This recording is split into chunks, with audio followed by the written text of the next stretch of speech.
RCR, la red que comunica y une al Perú. Bien, y mañana se inaugura en nuestro país, en Lima, de manera específica, una nueva versión del Expo Agua 2018, ¿no? El Expo Agua es la primera feria tecnológica y científica del agua en nuestro país y va a congregar, como cada año, a expertos en recursos hídricos de todo el mundo, ¿no? Este año tiene como tema central de la necesidad a la sostenibilidad, ¿no? Además, se van a abordar temas inherentes como la planificación y prevención ante desastres relacionados al agua y al cambio climático. También el proceso de reconstrucción con cambios ligados justamente al tema de sostenibilidad. Y el invitado central en esta oportunidad va a ser el país Holanda, ¿no? Y nos acompaña en esta parte del programa y le agradezco siempre la amabilidad que tiene con Enlace Regional y RCR, Red de Comunicación Regional, Bram Willems, ¿no? El director de proyecto del Centro de Competencia del Agua y miembro del comité organizador del Expo Agua 2018. Bram, es muy amable siempre con tu presencia y es grato tenerte en los estudios de RCR. Gracias. Sí, muchas gracias por la invitación y a la orden.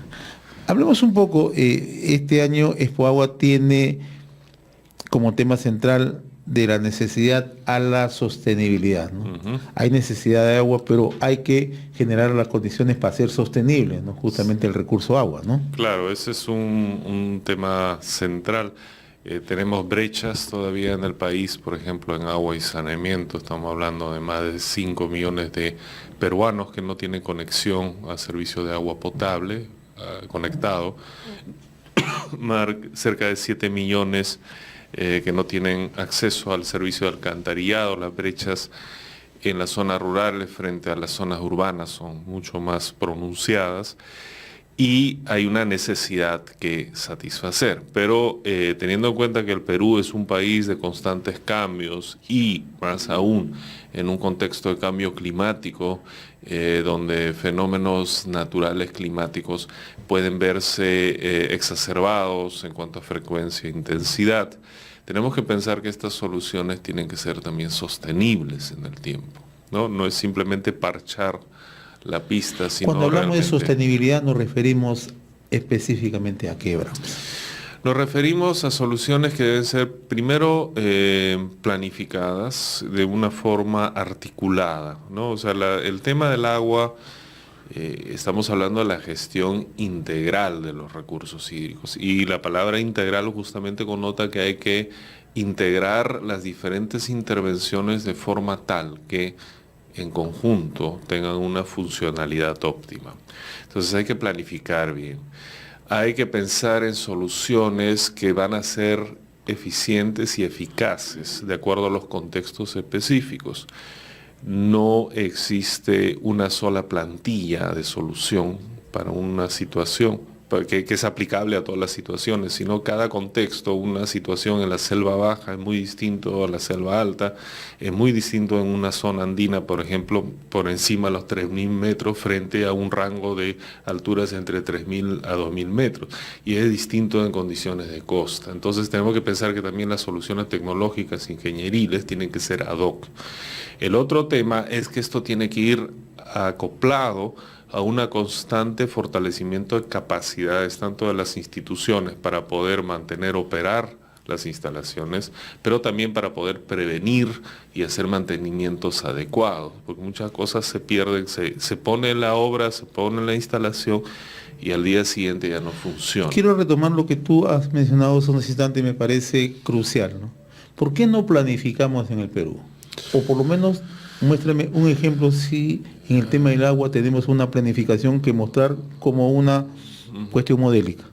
Bueno, digamos que instituciones como por ejemplo Sedapal planifica sus inversiones y tiene todo un plan de trabajo, de desarrollo de los próximos 5 años, y de la misma manera todas las empresas de agua y saneamiento tienen que hacer sus planes maestros operativos. Planificación sí hay a nivel de instituciones. muchas veces lo que sucede es que no se dan los recursos adecuados o los permisos adecuados para poder ejecutar las diferentes inversiones que tienen. Y la gestión no es buena de paso, ¿no? La gestión se ve trabada muchas veces por varios factores. Por un lado, hay a nivel de las entidades de Estado observamos una gran rotación de personal. Muchos puestos son encargaturas, ¿no? Entonces alguien que está en un puesto en calidad de encargado muchas veces no toma decisiones.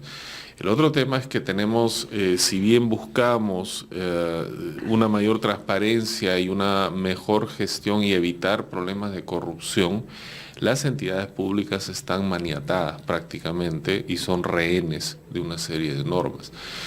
Pero a ello se suma este ciclo vicioso de que lamentablemente en el país un mal endémico es la corrupción. Y la corrupción nos está costando mucho dinero y ya nos está tocando directamente los bolsillos.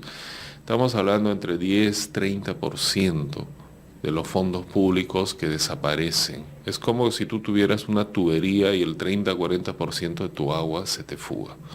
Entonces, esos son factores que tienen que ser abordados y se están haciendo esfuerzos por todo lado, ¿no? Pero digamos que son tareas pendientes y si queremos ser un país resiliente, sostenible, etcétera, esos son uno de los temas que tenemos que abordar. Ahora, tú mencionabas hace unos momentos otro hecho, ¿no? Entre 5 a 7 millones de peruanos no cuentan con servicios de agua y saneamiento, ¿no? Y que esto incide bastante fundamentalmente en zonas rurales, ¿no? Acaban de aparecer dos documentos, uno de Centrum Católica sobre el tema del INCOR, ¿no? Que es la competitividad regional, por un lado, ¿no? Donde muestra que también hay esta falencia, ¿no? En la calidad de servicios. Y el otro, un informe sobre el progreso social mundial, ¿no? Donde también nos pone en una situación bastante precaria, ¿no? Incluso, ¿no? Este informe de progreso social demuestra que en el Perú solamente un 2%, o quizás un poquito más, tanto en costa, en sierra como en selva, cuentan en zona rural con agua y saneamiento.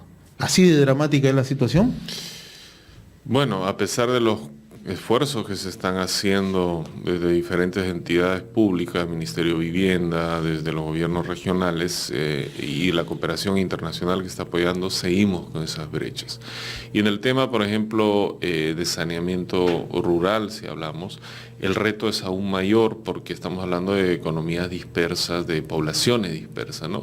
Es decir, implementar, por ejemplo, acá hay un tema bien importante que tiene que ver con el valor del agua, el valor económico del agua. Es decir, si nosotros queremos que salga agua de nuestro caño de buena calidad, eso tiene un costo. Y ese costo tiene que ser cubierto por alguien.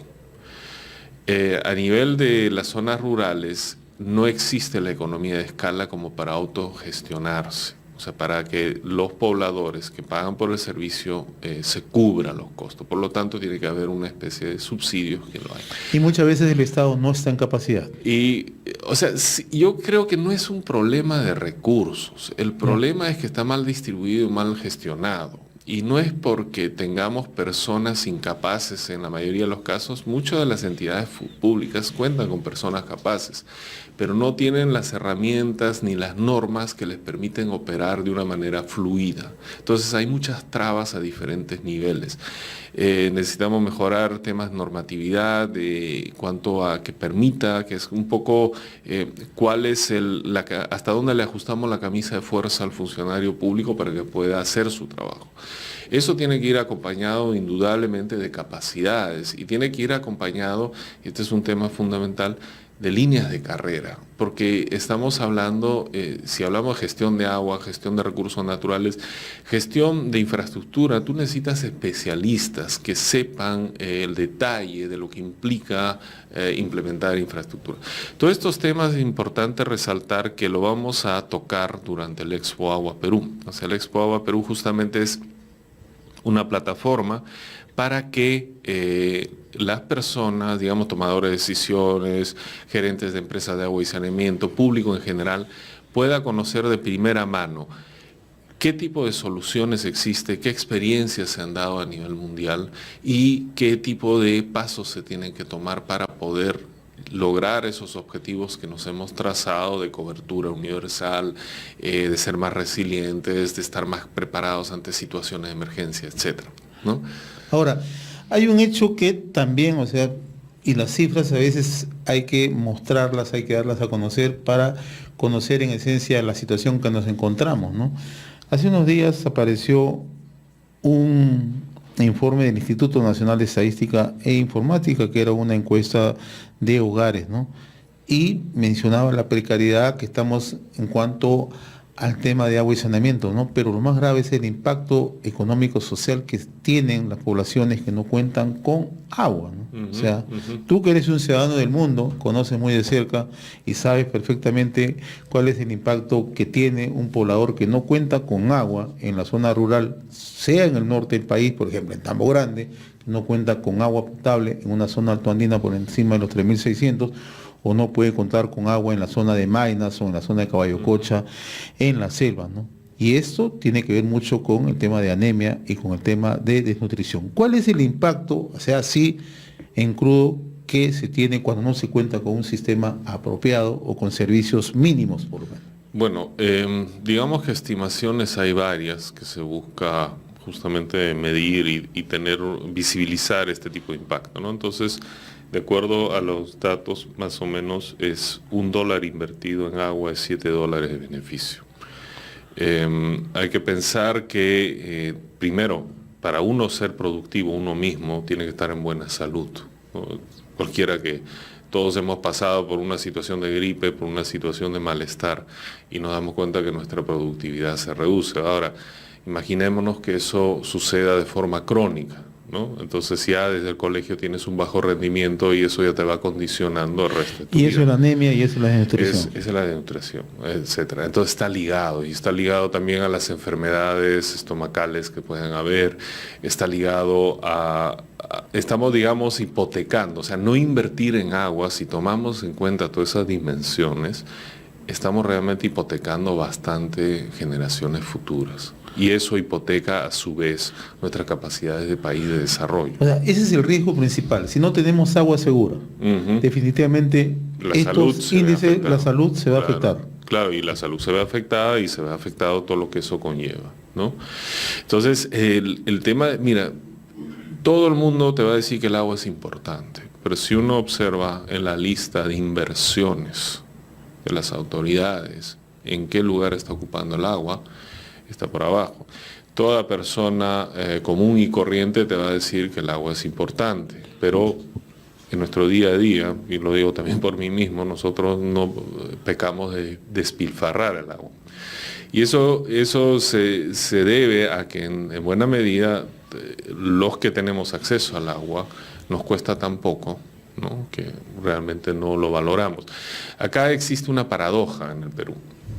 Los que tenemos conexión a agua potable pagamos $1.50, $2 por metro cúbico, por 1.000 litros de agua. Los que viven en zonas que no tienen conexión, que tienen un ingreso mucho menor, y por una agua de calidad paga por esa misma cantidad 15 soles. Estamos hablando 10 veces más. O sea, las personas que menos tienen ingresos pagan muchas veces no es agua de calidad. Y no es agua de calidad. Y no es agua de calidad. Entonces, existen las paradojas. Pero no se trata, acá también es importante resaltar, no se trata de privatizar el agua. Se trata de hacer más eficiente las empresas de agua y saneamiento para que justamente puedan dar una mayor cobertura. Pero también es importante el apoyo, creo, de la empresa privada. El apoyo de la empresa privada, indudablemente, porque estamos hablando de un servicio. O sea, el agua que uno recibe del caño es un servicio. Y los servicios en varias componentes del proceso de brindar un servicio, la empresa privada puede facilitar soluciones que son mucho más eficientes y que a la larga... Mucho más rápidas, ¿no? Mucho más rápidas y que redundan en la economía misma del Estado, ¿no? Ahora, en el Perú son 13 regiones que han sido declaradas de emergencia a propósito del fenómeno del Niño del 2017. Yo veo, y de verdad que me alegra que en este FOAGUA se esté tratando, en el marco del tema de la necesidad de la sostenibilidad, temas que van como planificación, como prevención ante desastres relacionados con el agua y al cambio climático, y que están directamente ligados a un tema que nos afectó, el fenómeno del Niño. O sea, te hago una pregunta un poco sin tener una bola de cristal, ¿no? ¿Qué hubiera pasado si hubiéramos estado medianamente preparados? Bueno, de hecho que los impactos en las poblaciones más afectadas se hubiera visto bastante reducido, ¿no? Y yo creo que hay que ver un ejemplo al otro lado de la frontera, ¿no? En la parte norte, cómo han planificado y realmente han construido un sistema. ¿Te refieres a Ecuador? A Ecuador, sí. Hay que mencionarlo porque están cerca, por ejemplo, nos escuchan mucho en Piura para que conozcan. Y están al costado, o sea, están unos kilómetros y han planificado y han invertido y realmente se han preparado para ello. Y el resultado ha sido que, por un lado, el impacto se ha mitigado y de otro lado han capturado una cantidad de agua que han podido aprovechar para otras cosas. Y si nosotros revisamos nuestra historia, de las culturas preincas que fueron muy desarrolladas en esas zonas, ellos aprovechaban el fenómeno del Niño. Porque hay un tema bien importante a considerar en la zona de la costa. La costa no llueve usualmente, salvo que haya fenómeno del Niño. Y como no llueve, tú tienes agricultura en base a regadío. Eso conlleva la salinización de suelos, porque hace calor, el agua se evapora y las sales van subiendo. Muy bien, ¿qué es lo que pasa cuando llueve? Tú lavas esas tierras y los vuelves a incrementar su capacidad. Entonces hay maneras, si esto fuese planificado, pero estamos hablando también de proyectos que no se resuelven de la noche a la mañana. Estamos hablando de proyectos de 8, 10, 20 años que tienen que ser construidos secuencialmente.